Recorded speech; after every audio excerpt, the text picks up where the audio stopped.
ഇത് മനോവ്യാധി എന്നും ഇത് വ്യാധി എന്നും ഇത് ആരോഗ്യം, ഇത് ഭക്തി, ഇത് വൈരാഗ്യം, ഇത് മന്ദം, ഇത് തീവ്രം, ഇത് സഗുണോപാസന, ഇത് നിർഗുണോപാസന, ഇത് മനോനാശം, ഇത് വാസനാനാശം, ഇത് വിദേഹമുക്തി, ഇത് ജീവൻ മുക്തി എന്നും ഇവ മുതലായ പലവിധ പേര് രൂപ ഗുണവികാരങ്ങളായ ശക്തിക്ക് ആശ്രയമായിരിക്കുന്ന ഉൾപ്രപഞ്ചം മുഴുവനും ഇപ്രകാരം പ്രത്യേകം പ്രത്യേകം പിരിച്ച് നമ്മാൽ അറിയപ്പെടുന്നു. ആ ഉൾപ്രപഞ്ചം നമ്മെ അറിയുകയില്ല. ഇങ്ങനെ നന്നായി വിചാരിക്കുന്നതിനാൽ ഉൾപ്രപഞ്ചത്തെ നാം അറിയുന്നു. ഇങ്ങനെ ആത്മാവിന് ചിത്ത് ലക്ഷണം ഇരിക്കുന്നതിനാൽ ആത്മാവ് ചിത്രൂപം തന്നെ. ഇങ്ങനെയാണ് ചിത്രൂപ നിർണയം വന്നിരിക്കുന്നത്. അപ്പോൾ ഉള്ളതും പുറമെന്നുമുള്ള പ്രപഞ്ചം, ഉൾപ്രപഞ്ചം, വെളിപ്രപഞ്ചം. വെളിപ്രപഞ്ചമാണ് 14 ഭുവനങ്ങളായിട്ട് പറഞ്ഞത്. ഇതിനെ ഓരോന്നായിട്ട് അറിയുന്നു, എല്ലാം അറിയപ്പെടുന്നു. അതുപോലെ ഉൾപ്രപഞ്ചവും നമ്മൾ അറിയപ്പെടുകയാണ്. ഉൾപ്രപഞ്ചത്തിന്റെ പിരിവ് പറഞ്ഞ നമ്മൾ കേട്ട് അതിശയിക്കൊന്നും വേണ്ട. ഇതാണ് ഇത്രയുള്ളൂ പറയുന്നത്. ഈ പ്രപഞ്ചത്തെ നാം അറിയുന്നു, പ്രപഞ്ചം നമ്മെ അറിയുന്നില്ല.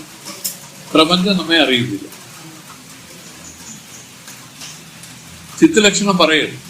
കാരണം ഈ പ്രപഞ്ചത്തെ അറിയണമെങ്കിൽ പ്രകാശിപ്പിക്കണ്ടേ. പ്രപഞ്ചത്തെ പ്രകാശിപ്പിച്ച് അറിഞ്ഞുകൊണ്ടിരിക്കുന്നത് ആരാണ്? ഈ സൂര്യനെ പ്രകാശിപ്പിച്ച് അറിഞ്ഞുകൊണ്ടിരിക്കുന്ന ആരാണ്? യഥാർത്ഥത്തിൽ ഈ ആത്മാ തന്നെയാണ്.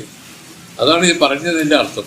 ഇത് നല്ലപോലെ വിചാരം ചെയ്ത് അറിയേണ്ട ഒരു രഹസ്യമാണിത്.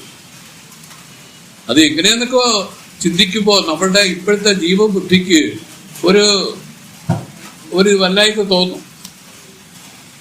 എന്നാൽ അത് ആ ഗുരു വേദാന്ത ശാസ്ത്രങ്ങളെ കൊണ്ട് സംസ്കരിച്ച് വരുന്ന ബുദ്ധിക്ക് പരമാർത്ഥം എന്ന് തോന്നും. അന്ന് അനുഭവമാവുക. നമ്മുടെ ബുദ്ധിയും ഗുരു വേദാന്ത ശാസ്ത്രങ്ങളെ കൊണ്ട് സംസ്കരിക്കാത്തിടത്തോളം ഇത് പറഞ്ഞിട്ട് വിശേഷമില്ല. പക്ഷെ സംസ്കരിച്ച് വരുന്ന സമയത്ത് നമുക്ക് തന്നെ തോന്നും വാസ്തവം. കാരണം ഇതെല്ലാത്തിനും ഞാൻ അറിയല്ലേ. പക്ഷെ ഈ എന്നെ ആരെങ്കിലും അറിയുന്നുണ്ടോ? ഈ ഞാനെന്ന് പറയുന്നത് ആത്മാ തന്നെയാണ്. അതതിന്റെ പ്രഥമ കലയായിട്ട് നമ്മൾ പറഞ്ഞല്ലോ ആദ്യം. സത്ത് എന്ന് പറയുന്നത് ഈ ഞാനെന്ന് പറഞ്ഞ സത്യരൂപമാണ് ഞാനായിട്ട് നിൽക്കുന്നത്.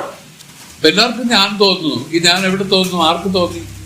ആരാണ് ഈ ഞാൻ എന്നെല്ലാം നമ്മൾ വിശേഷമായിട്ട് ചിന്തിച്ച് അതിന്റെ ഉറവിടം കണ്ടുപിടിക്കാൻ ശ്രമിച്ചു കഴിഞ്ഞാൽ അത് ജ്ഞാനമാകുന്നതിന്റെ എളുപ്പ വഴിയാണ് ഈ പിടിവള്ളിയിൽ പിടിച്ചുകൊണ്ട് തന്നെ ആരാണ് അറിയുന്നത്. ഇത് ഒരു പിടിവള്ളി എന്നാണ് പറയുന്നത്. ഈ ഞാനെന്നില്ലേ. ഒരു ആദ്യമൊക്കെയാണെങ്കിലും ഞാൻ വരുന്ന സന്ദർഭങ്ങൾ പറയാം. എപ്പോഴും വരും. ഈ ലോക വിഷയങ്ങളെല്ലാം ഈ ഞാനല്ലേ കൈകാര്യം ചെയ്യുന്നത്. ഞാനവിടെ പോയില്ല, ഞാൻ വരാം എന്നൊക്കെ നമ്മൾ സാമാന്യമായിട്ടാണ് പറയുന്നത്. ഈ ശരീരം എന്നുള്ള അജ്ഞാനത്തിലാണ് നമ്മളിപ്പോൾ നിൽക്കുന്നത്. വാസ്തവത്തിൽ ഈ ശരീരമല്ല ഇത്. ഇതൊരു ബൃഹത്തായ ഒരു അറിവാണ്, ഒരു ബോധമാണ്. ഇതിനെ ആരാഞ്ഞ് നോക്കാൻ പറഞ്ഞതിന്റെ അർത്ഥം ഇതിൽ വന്നിരിക്കുന്ന വിപരീതങ്ങൾ മാറാനാണ്. വിപരീതമായിട്ട് വന്നിരിക്കുന്നത് ഈ ദേഹമാണെന്നുള്ള ഈ അജ്ഞാനം. അതിന് അജ്ഞാനമായിട്ടാണ് പറയുന്നത്. വാസ്തവത്തിലെ നിർമ്മല ബോധമാണ്. ഇതിന് ആ സത്ത് എന്ന് പറഞ്ഞാൽ സത്തിലാണ് എല്ലാം ഇരിക്കുന്നത്. ഇത് ആദ്യം പറഞ്ഞത് ഇതൊരു കലയാണ്. ഇത് ആത്മാവിന്റെ ഒരു കലയാണ് ഈ സത്ത്. ഇതിന് രണ്ടാമത്തെ കലയാണ് ചിത്ത്. മൂന്നാമത്തെ അതിസൂക്ഷ്മമായ കലയാണ് ആനന്ദം. ഇത് മൂന്നാണോ എന്ന് ചോദിച്ചിട്ട് പിന്നീടുള്ള ക്ലാസ്സുകളിൽ വരും. ഇത് മൂന്നല്ല, ഇത് ഒന്ന് തന്നെയാണ്. ഈ സത്ത് തന്നെയാണ് ചിത്ത് തന്നെയാണ് ആനന്ദം. ഇത് തങ്ങളിൽ ഒരു വ്യത്യാസവും ഒരു ഭേദവും ഇതിനില്ല. അല്ലാതെ ഇത് ദ്വൈതമായിട്ട് പറഞ്ഞല്ല. സത്തിന് വിലക്ഷണമല്ല ചിത്തും സത്തും ഒന്ന് തന്നെയാണ്. പക്ഷെ നമുക്ക് പഠിക്കാൻ വേണ്ടി ഈ സത്ത് സാമാന്യമായിട്ട് എല്ലാവർക്കും അറിയുന്ന ഒരു വിഷയമായിട്ടിരിക്കുക. കാരണം ഞാനൊന്നും ഉച്ചരിക്കാത്തവരാരെങ്കിലും ഉണ്ടോ? രമണ ഭഗവാന്റെ കഥ പറഞ്ഞൊക്കെ ഓർമ്മ വെച്ചോണം. അടുക്കളയിൽ നടന്ന വലിയ വഴക്കാണ്. അതിൽ ഒരുത്തം പറയണേ, നിനക്ക് എന്നെ അറിഞ്ഞൂടാ, ഞാൻ ആരാണെന്ന് അറിയാമോ നിനക്കെന്നൊക്കെ ചോദിച്ച് വഴക്കൂടെയാണ്. അപ്പോഴാണ് ഭഗവാൻ ഓടി അങ്ങ് ചെന്നിട്ട് പറഞ്ഞു, പിടിച്ചോ ഇത് തന്നെയാണ്, നിനക്കത് മനസ്സിലായല്ലോ എന്നുള്ള അർത്ഥത്തിൽ. കാരണം ഇതാണ് ഞാൻ.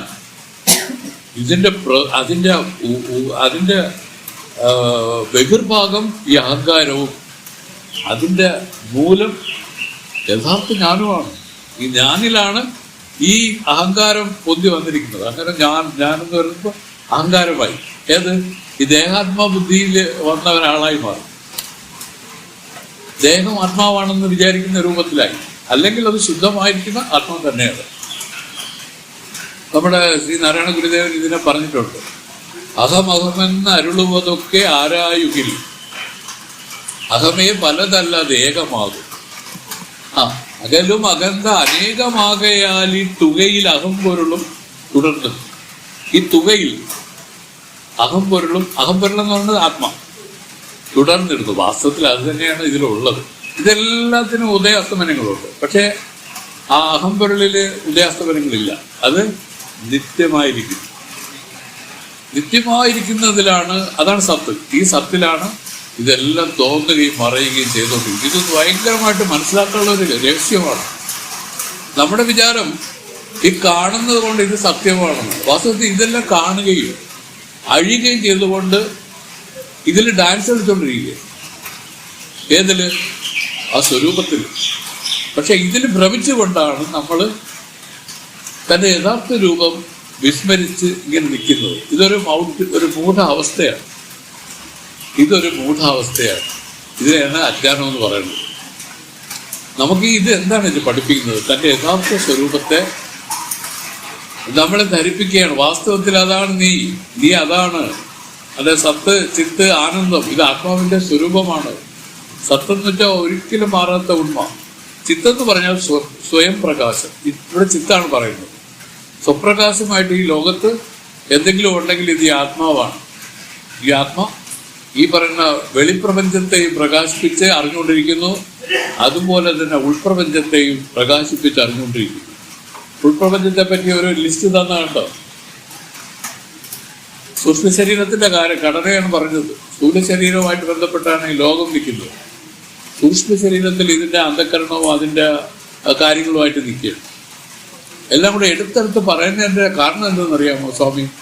ഒരു സംശയവും ഇതിലൊന്നിലും വരണ്ട. ഇതെല്ലാം ഈ ഉൾപ്രപഞ്ചവും ഈ വെളിപ്രപഞ്ചവും ആത്മാ പ്രകാശിപ്പിച്ച് അറിഞ്ഞുകൊണ്ടിരിക്കുന്നു. പക്ഷെ ഈ ഉൾപ്രപഞ്ചമോ വെളിപ്രപഞ്ചമോ ആത്മാവിനെ അറിയുന്നില്ല. ഇതാണ് അതിനകത്തുള്ള കാര്യം. അങ്ങനെ ഇത് കോശങ്ങളൊന്നും എന്താ അറിയുന്നതുകൊണ്ടാണ്. ഇത് കോശങ്ങൾ, 5 പഞ്ചകോശങ്ങൾ, ഇവൻ വിശ്വൻ, ഇവൻ തൈജസൻ, ഇത് പ്രാജ്ഞൻ, ഇങ്ങനെ അവസ്ഥയിലുള്ളവരെന്നും, ഇവൻ പ്രാതിഭാസികൻ, ഇവൻ വ്യാപകാരികൻ, ഇവൻ പാരമാർത്ഥികൻ, ഇത് സാത്വികം, ഇത് രാജസം, ഇങ്ങനെയുള്ള ഗുണങ്ങളെന്നും ഇതെല്ലാം ആരറിയുന്നു? ഈ ആത്മാ പ്രകാശിപ്പിച്ച് അറിഞ്ഞുകൊണ്ടിരിക്കുന്നു. അതിന്റെ അർത്ഥം ഇതൊന്നും ആത്മാവല്ല. മാത്രമല്ല ഇതെല്ലാം ജഡമാണെന്ന് പറയാൻ കാരണം ഇത് ആത്മാവിനെ അറിയുന്നില്ല. ആത്മാവാണ് ഇതെല്ലാം അറിഞ്ഞുകൊണ്ടിരിക്കുന്നത്. ഇത് ശ്രവണം, ഇത് മനനം, ഇത് നിധിധ്യാസനം, ഇത് സമാധി, ഇത് പ്രമാണം, ഇത് അപ്രമാണം, ഇത് പ്രമാണത്തിനാൽ നിശ്ചയിച്ചത്, ഇത് താപത്രയം, ഇത് മനോവ്യാധി, ഇത് വ്യാധി, ഇത് ആരോഗ്യം, ഇത് ഭക്തി, ഇത് വൈരാഗ്യം, ഇത് മന്ദം, ഇത് തീവ്രം, ഇത് സഗുണോപാസന, ഇത് നിർഗുണോപാസന, ഇത് മനോനാശം, ഇത് വാസനാനാശം, ഇത് വിദേഹമുക്തി, ഇത് ജീവൻ മുക്തി എന്നും മുതലായ പലവിധ പേര് ഗുണരൂപ വികാരങ്ങളായ ശക്തിക്ക് ആശ്രയമായിരിക്കുന്ന ഉൾപ്രപഞ്ചം മുഴുവനും ഇപ്രകാരം പ്രത്യേകം പിരിച്ച് നമ്മാൽ അറിയപ്പെടുന്നു. ഈ ചിത്തെന്ന് പറഞ്ഞാൽ പ്രത്യേകം പിരിച്ചറിയുക, പ്രകാശിപ്പിച്ച് പ്രത്യേകമായിട്ട് പിരിച്ചറിയുക. ഈ പറയുന്ന ചിത്ത് ചെയ്യണം. ഇങ്ങനെ ആത്മാവിന് ചിത്തലക്ഷണം ഇരിക്കുന്നതിനാൽ ആത്മാവ് ചിത്രൂപം തന്നെ. അല്ലേ സ്വാമി? ആത്മാവ് ചിത്രൂപനാണെന്നും ഒന്നിനാലും അറിയപ്പെടുകയില്ലെന്നും അവിടെ നിന്ന് പറഞ്ഞിരിക്കുന്നു. മനസ്സിനാൽ എല്ലാം അറിയപ്പെടുന്നു, ആത്മാവിനെ അതിനാൽ അറിയപ്പെടാമല്ലോ എന്നാണെങ്കിൽ മനസ്സ് ഉൽപ്പത്തി നാശമുള്ളത്, സങ്കല്പരൂപമായത്, അളവുള്ളത്, കുടത്തിനെ പോലെ ഒരു ഭൂതകാര്യമായിരിക്കുന്നു, കാമാദി വികാരങ്ങളാൽ കലങ്ങിയിരിക്കുന്നു, നിനപ്പ് മറപ്പുള്ളത്. ഇങ്ങനെ ഇരിക്കുന്ന മനസ്സ് ജഡമാണെന്നറിയണം. ആ മനസ്സിൽ പ്രകാശമേ ഇല്ല. ആ മനസ്സ് പോലും ചിത്തിനാൽ അറിയപ്പെടുന്നതായിരിക്കുന്നു. ഇങ്ങനെയുള്ള ജഡസ്വരൂപമായ മനസ്സ് സ്വപ്രകാശമായ ചിതാത്മാവിനെ എങ്ങനെ അറിയും? അറിയാനേ സാധിക്കില്ലെന്ന് അറിഞ്ഞുകൊള്ളണം. എന്നാൽ മനസ്സിനാൽ അറിയണമെന്ന ശ്രുതിവാക്യത്തിന്റെ താല്പര്യം എന്തെന്നാൽ അഗ്നിയിൽ സ്ഫുടം ചെയ്ത തങ്കത്തിന് പ്രകാശം ഉണ്ടാകുന്നു എന്ന വ്യവഹാരത്തിൽ ഇല്ല. തങ്കത്തിൽ ഇല്ലാത്ത പ്രകാശം അഗ്നി പുതുതായി ഉണ്ടാക്കുന്നില്ല. എന്നാലോ സ്വർണത്തിലുള്ള അഴുക്കിനെ അഗ്നി നീക്കിയതല്ലാതെ സ്വർണത്തിന് പ്രകാശം ഉണ്ടാക്കിയില്ല. അതിന്റെ സ്വപ്രകാശത്തിനാൽ അത് പ്രകാശിക്കുന്നു. പുതിയതായ ഒരു പ്രകാശത്തെ സമ്പാദിക്കുന്നില്ല. ആ പ്രകാശം അഗ്നിയാൽ ഉണ്ടായി എന്നാണെങ്കിൽ അടുപ്പിൽ വെച്ച് എരിക്കപ്പെടുന്ന കാലത്തിലും അഗ്നിപ്രകാശത്തെ സ്വീകരിച്ച് പ്രകാശിക്കുമല്ലോ. അങ്ങനെ കാണപ്പെടുന്നില്ല. ഈ അർത്ഥം എങ്ങനെയോ അങ്ങനെ മനസ്സായത് ആത്മാകാരമായി മാറി ആത്മാവിന്റെ പ്രതിബിംബത്തോട് ചേർന്നതായിക്കൊണ്ട് ആത്മാവിനെ മറച്ചുകൊണ്ടിരിക്കുന്ന വിദ്യയായ അനാദി അജ്ഞാനത്തെ നിവർത്തിക്കുന്നു. അജ്ഞാനം നിവൃത്തിയായാൽ തന്നുടെ ആത്മാവായി താനായി വിളങ്ങുമെന്നാണ് ശ്രുതിയുടെ താല്പര്യം. ഇങ്ങനെയാണ് മനസ്സുകൊണ്ട് അറിയുന്നത്. മനസ്സ് ചെയ്യുന്നത് എന്താണ്? മനസ്സ് അതിൽ തഥാകാരമാകും. ഈ അർത്ഥം എങ്ങനെയോ അതിങ്ങനെ മനസ്സായത് ആത്മാകാരമായി മാറി. ഇതിനാണ് അഖണ്ഡാകാരമായി മാറുന്നത്. മനസ്സ് അഖണ്ഡാകാരമായി മാറും. ഇപ്പൊ നമ്മുടെയൊക്കെ മനസ്സ് ഖണ്ഡാകാരമായിട്ടിരിക്കും. ഇതിനാണ് വിഷയജ്ഞാനം എന്ന് പറഞ്ഞാൽ ഖണ്ഡാകാര വൃത്തി എന്നാണ് എന്റെ പേര്. എന്നാൽ അത് ശോധന ചെയ്ത് ജ്ഞാനം ഉദയമാകുമ്പോൾ അത് അഖണ്ഡാകാരമായി മാറും. ഇത് ദ്വൈതവൃത്തിയാണ്. മനസ്സിലുള്ളത് ദ്വൈതവൃത്തി. രണ്ടെന്നുള്ള ഭാവമാണ് അതിനുള്ളത്. മറ്റേ ഏകഭാവത്തിൽ വരും. ഇത് അവർ പറയുന്ന ഇതാണ്, മനസ്സിന്റെ യഥാർത്ഥ ഗുണം സത്വഗുണമാണ്. എന്നാൽ മനസ്സിൽ രജോ ഗുണ തമോ ഗുണങ്ങൾ വന്ന് കലരും. മനസ്സിൽ രജോ ഗുണ തമോ ഗുണങ്ങളെയാണ് അവിദ്യ എന്ന് പറയുന്നത്. ഈ അവിദ്യയാണ് അജ്ഞാനം. അവിദ്യ എന്നൊക്കെ പറയുന്ന ഒരേ ടേം തന്നെ. അജ്ഞാനം എന്ന് വെച്ചാൽ ഈ പറയുന്ന രജോ ഗുണ തമോ ഗുണ വൃത്തികളിൽ ഇരിക്കുന്ന മനസ്സ്, ആ സ്വരൂപത്തെയാണ് അജ്ഞാനമായിട്ട് പറഞ്ഞത്. ഇത് പറയുന്നു സത്വഗുണ മനസ്സെന്ന് പറയുന്ന അഖണ്ഡാകാരമായ മനസ്സാണ്. സത്വഗുണം ഏകമാണ്, അത് അഖണ്ഡമാണ്. സത്വഗുണം എന്ന് വെച്ചാൽ നമ്മുടെ ചിന്മസ്വാമി പറഞ്ഞു, സത്വഗുണം എന്ന് വെച്ചാൽ നമുക്ക് ഭാവിക്കാൻ ഒന്നുമില്ല. സത്വഗുണ ആവിർഭാവം വന്നപ്പോൾ ഒരാൾ താങ്ങൂല എന്നാണ് പറയുന്നത്. സാധാരണ ഒരാൾക്ക് താങ്ങാൻ സാധിക്കാത്ത ഒരു സംഭവമാണ് ഈ സത്വഗുണ ആവിർഭാവം. നമുക്ക് തന്നെ ഉണ്ടാകുന്ന ചില അവസരങ്ങളിൽ ഒരു ഗദ്ഗതം ഒന്നും പറയാനൊക്കാത്ത നില പൊട്ടിക്കരഞ്ഞു പോകുന്ന ഒരു സ്റ്റേറ്റൊക്കെ ചിലരിൽ കണ്ടിട്ടില്ലേ? ഈ സത്വഗുണത്തിന്റെ ചെറിയൊരു ലാഞ്ചനയാണ് അത്. ലാഞ്ചനയാണ് ഈ സത്വഗുണത്തെ തന്നെയാണ് ഞാനും ഒന്ന് പറയുന്നത്. ഉണ്ടായിട്ടുണ്ട് അങ്ങനെയുള്ള അനുഭവം. നമ്മൾ ഭൗതിക കാര്യത്തിൽ തന്നെ ഉണ്ടാവും. മക്കളെയൊക്കെ കാണുമ്പോഴേ ഏതൊരു വിഷയത്തെ പിടിച്ചും ഈ പറയുന്ന ഭാവങ്ങൾ ഇതിലുണ്ട്, എപ്പോഴും ഉള്ളത് തന്നെ, ഇതില്ലാത്തതല്ല. പക്ഷെ അവർ പറയുന്നു നിലനിൽക്കുന്നില്ല. നമ്മൾ അതിലൊക്കെ ഒരുപാട് കണ്ടീഷൻസ് വെക്കും. ഇത് ഒരു കണ്ടീഷനും ഇല്ല. അതിന്റെ സ്വാഭാവികമായ ഒരു നില. ഇവിടെ ശ്രീരാമകൃഷ്ണ ദേവനെ പറ്റി പറയുന്നത് കണ്ടീഷനില്ല അദ്ദേഹത്തിന് വരുന്ന ഭക്തിഭാവത്തിൽ അദ്ദേഹം ഓടുകയും നൃത്തം ചെയ്യുകയും എന്തെങ്കിലുമൊക്കെ വിളിച്ച് പറഞ്ഞു പറയുകയൊക്കെ ചെയ്തുകൊണ്ടിരുന്നു. ദക്ഷിണേശ്വരത്തെ ഭ്രാന്തൻ എന്നാണ് സ്വാമി അറിയപ്പെട്ടിരുന്നത്. എന്തുകൊണ്ട്? സ്വാമി കണ്ടീഷനില്ല. ഈ വരുന്നില്ലേ ഈ ഭാവാവേശം എന്നതിന്റെ വേറൊരു പേരാണ് ഭാവാവേശം. വരുന്ന ഭാവാവേശത്തെ അദ്ദേഹം പരസ്യമായി പ്രകടിപ്പിച്ചു. എല്ലാവരും അങ്ങനെയല്ല. നമ്മളൊക്കെ എന്തിനാണ് ഇതൊക്കെ വന്നാൽ നമ്മളാരും കൊതിക്കും. ആരെങ്കിലും കണ്ടാൽ മോശം, ശരിയല്ല, ഒരുപാട് കണ്ടീഷൻസിൽ വെക്കുന്നതാണ്. അതാണ് മനസ്സ്. അതിന്റെ ശരിക്കുള്ള ഫ്ലോ എന്ന് പറയുന്നത് എല്ലാവരും കെടുത്തിയാണ് നിൽക്കുന്നത്. നമ്മൾ വാസ്തവത്തിൽ ജ്ഞാനത്തെ കെടുത്തി നിൽക്കുകയാണ്. ഇപ്പോൾ ജ്ഞാനം എന്നുകൊണ്ട് തന്റെ യഥാർത്ഥ സ്വരൂപം വാസ്തവത്തിൽ അത് വന്നിട്ട് വിതൗട്ട് എനി എഫർട്ടിൽ അതങ്ങനെയാണ് നിൽക്കുന്നത്. ഒരു പ്രയത്നമില്ലാതെ എല്ലാം ജ്ഞാനസ്വരൂപമായിട്ടിരിക്കുന്നു. പക്ഷെ നമ്മൾ അതിൽ കണ്ടീഷൻസ് കൊണ്ടുവന്നു. എങ്ങനെ? മനസ്സാണ്. മനസ്സ് പറയുന്നത് അതങ്ങനെയല്ല, അത് ധർമ്മമല്ല, അതിങ്ങനെയല്ല, അതിങ്ങനെയാണ്, അത് അങ്ങനെയാണ്. ഇതെല്ലാം മാനസികമായുള്ള കാര്യങ്ങളാണ്. ഇതെല്ലാം എന്ത് ചെയ്യുന്നു എന്ന് വെച്ചാൽ ഇതിനെ തടസ്സപ്പെടുത്തി നിർത്തിയിരിക്കുക.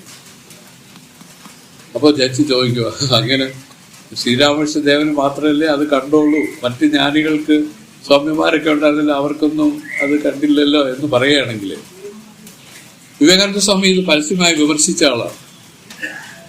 അറിയാമല്ലോ, പരസ്യമായി വിമർശിച്ചു. മാത്രമല്ല ഇവിടെയൊക്കെ പോയിട്ട് അദ്ദേഹം പറഞ്ഞു ആ സ്വാമി എന്തൊക്കെ കാണിക്കുന്നു എന്നുള്ള രൂപത്തിലൊക്കെ. പക്ഷേ അദ്ദേഹത്തിന് ഒരിക്കൽ ഈ ഭാവാവേശത്തിൽ നിന്നിട്ട് അദ്ദേഹം പറഞ്ഞു, ശ്രീരാമകൃഷ്ണ ദേവൻ പറഞ്ഞു, നിനക്ക് പിന്നെ എങ്ങനെ ചിക്കാഗോയിലൊക്കെ പോയി അതിൻ്റെ കാര്യം എത്രയോ മുമ്പേ പ്രഡിക്ഷൻ നടന്നു ഇവിടെ. അപ്പോഴും വിവേകാനന്ദ സ്വാമി പറഞ്ഞു, ഓ പിന്നെ നമ്മളിപ്പോൾ അവിടെ ഏത് നാട് നമുക്ക് അതുമായിട്ട് വല്ല ബന്ധമുണ്ടോ? അല്ല, ഇവർ അറിഞ്ഞാത്ത ഒന്നുമില്ല. കാരണം ഈശ്വര നിലയാണത്, ഒരു ഈശ്വര ഭാവം തന്നെയാണ് ഈ പറഞ്ഞ സത്വഗുണ ഭാവം. ചിന്മയ സ്വാമി പറയും കൂടെ ഇടയ്ക്കിടയ്ക്ക് പറഞ്ഞില്ല, പിന്നെ ആനന്ദത്തിൽ കുളിച്ചിരിക്കണമെന്ന് പറഞ്ഞില്ലേ, അത് ഈ ഭാവമാണ്. സ്വാമിക്ക് വരാറുണ്ട്. വലിയ വലിയ മഹത്തുക്കളെല്ലാം ഈ ഭാവാവേശത്തിൽ നിന്നവരാണ്. ചിലരിത് പ്രകടമാക്കിയിരുന്നു, പലരും ഇത് പ്രകടമാക്കിയില്ല. കാരണം വേണമെന്നല്ല, അവര് ആരെയും കാണാൻ കൂട്ടാക്കിയില്ല, അവർ ഒളിച്ചു കളഞ്ഞു. പല മഹത്തുക്കളും ഹിമാലയത്തിലേക്ക് പോകുന്നത് എന്തുകൊണ്ടെന്ന് വെച്ചാൽ കാരണം ഇതാണ്. കാരണം അവർക്ക് അവരുടെ ഭാവങ്ങളൊക്കെ സാധാരണക്കാർ കണ്ടാൽ അവരുടെ ജീവബുദ്ധിക്ക് നിരക്കില്ല. അതുകൊണ്ടാണ് അവർ ഒളിച്ചു പൊക്കളയും. എല്ലാവരും ഒളിവിലാണ്. പലരും എല്ലാം മലയുടെ മുകളിലൊക്കെ കയറിക്കളെ. കാര്യം ആരും ചെന്ന് കയറാനൊക്കാത്ത സ്ഥലങ്ങളിലൊക്കെ പോയിരിക്കും. രമണ മഹർഷി പോലും വലിയ മുട്ട കുഞ്ഞിൻ്റെ മുകളിലല്ലേ ഇരുന്നു. കാരണം ഇതാണ്, ഇതിൻ്റെ സ്വാഭാവികമായ ഒരു നില നമ്മളിൽ നിന്ന് കൈമോശം വന്നതല്ല. നമ്മൾ അത് വന്നാലും അതിനെ തടസ്സപ്പെടുത്തും. അതിനെ ഒരിക്കലും അത് നമ്മൾ അംഗീകരിക്കില്ല. അതിന് പ്രതിബന്ധം സൃഷ്ടിച്ചു കളയും ഉടനെ. റിയലായിട്ടുള്ള കാര്യങ്ങൾക്ക് അത് നമ്മളുടെ സംസ്കാരത്തെ അനുസരിച്ചാണെങ്കിൽ അതൊന്നും പാടില്ല. അങ്ങനെയൊന്നും അല്ല. ഇതാണ് നമ്മൾ ചെയ്യുന്ന ലിമിറ്റേഷൻസ്. ഈ രജോഗുണം തമോഗുണം ചെയ്ത് കണ്ട വൃത്തികളാണ് ഇത് ഉണ്ടാക്കിയിരിക്കുന്നത്. ഈ സത്വഗുണത്തെ വെളിവിടാൻ ഒക്കാത്ത വിധത്തിൽ ഉണ്ടാക്കി വെച്ചിരിക്കുകയാണ്. സത്വഗുണം അഖണ്ഡമാണ്, അത് കാരുണ്യമാണ്, സ്നേഹമാണ്. സ്നേഹം എന്ന് പറഞ്ഞാൽ ചിന്മയ സ്വാമി അതിന് ഒരു ക്ലാരിഫിക്കേഷൻ ചെയ്ത് യൂണിവേഴ്സൽ ലവ് എന്ന് കൊടുത്തു. സ്നേഹം എന്ന് വെച്ചാൽ നമുക്ക് മക്കളോട് സ്നേഹമില്ല, നമ്മുടെ ബന്ധുക്കളോട് സ്നേഹമില്ല, നമുക്ക് ഇഷ്ടമുള്ളവരോട് നമുക്ക് സ്നേഹമില്ല. അത് സ്നേഹമല്ല. അത് ആ സ്നേഹത്തെ ഇവിടെ അംഗീകരിക്കുന്നില്ല. യൂണിവേഴ്സൽ ലവ് ആണ്, ഒരു ഉപാധിയില്ലാത്ത സ്നേഹം. പണം കിട്ടുമെന്നോ എന്തെങ്കിലും കാര്യസാധ്യമൊന്നോ അങ്ങനെ പറയുന്ന സ്നേഹമാണ് പൊതുവെ എല്ലാവരിലും ഇരിക്കുന്നത്, അല്ലേ? ഇതങ്ങനെയല്ല. അൺകണ്ടീഷണൽ ലവ് എന്നാണ് പറയുന്നത്. ഇവിടെ ഭഗവാൻ കൃഷ്ണനും രാധയുമായിട്ട് ഇരുന്നില്ലേ ആ ഒരു സ്നേഹം, അത് വന്നിട്ട് അതൊരു അൺകണ്ടീഷണൽ ലവ്. ഇതിൻ്റെ ഒരു ഭക്തിയുടെ ഭാവമാണ്. നമുക്ക് പലതും പുരാണങ്ങൾ കാണിച്ചു തന്നു. പക്ഷെ നമ്മുടെ അറിവില്ലായ്മ കൊണ്ട് അതൊന്നും നമുക്ക് എടുക്കാൻ പറ്റിയിട്ടില്ല. ഇങ്ങനെയാണ് യൂണിവേഴ്സൽ ലവ്. ഈ സത്വഗുണത്തിൻ്റെ വേറൊരു ഭാവമാണ്. ലോകാ സമസ്ത സുഖിനോ ഭവന്തു. ഇതൊക്കെ ഈ സത്വഗുണ ഭാവത്തിൽ നിന്നുണ്ടായ വാക്യങ്ങളാണ്. ഇങ്ങനെ ആ സത്വഗുണ പ്രധാനമായി വരുന്നതാണ് ജ്ഞാനമായി എന്ന് പറയുന്നത്. നമുക്ക് സ്വാഭാവികമായിട്ട് നമുക്ക് ആക്കാൻ പറ്റില്ല. പക്ഷേ ശ്രുതിയുടെ സഹായത്തോടു കൂടി ലക്ഷ്യം ഏതാണ്? ആത്മസാക്ഷാത്കാരമാണ് ലക്ഷ്യമെന്ന്. ആ ലക്ഷ്യത്തോടു കൂടി ഇതിനെ നമ്മൾ വിവേകത്തോടു കൂടി നോക്കിയാൽ ഈ സത്വഗുണം ഇതിൽ വന്നിരിക്കും. ഇത് ജ്ഞാനമായിട്ട് നിൽക്കാൻ സാധിക്കും എന്നാണ് ഇതിലർത്ഥം. ഇതിപ്പം ചിത്തിനെ നമ്മൾ വിളക്കം ചെയ്ത് കുറേ ആയി. എന്തായാലും ഒരു പ്രാവശ്യം കൂടെ വായിച്ചങ്ങൊക്കെ അവസാനിപ്പിക്കും. ദേവാദിദേവ സർവ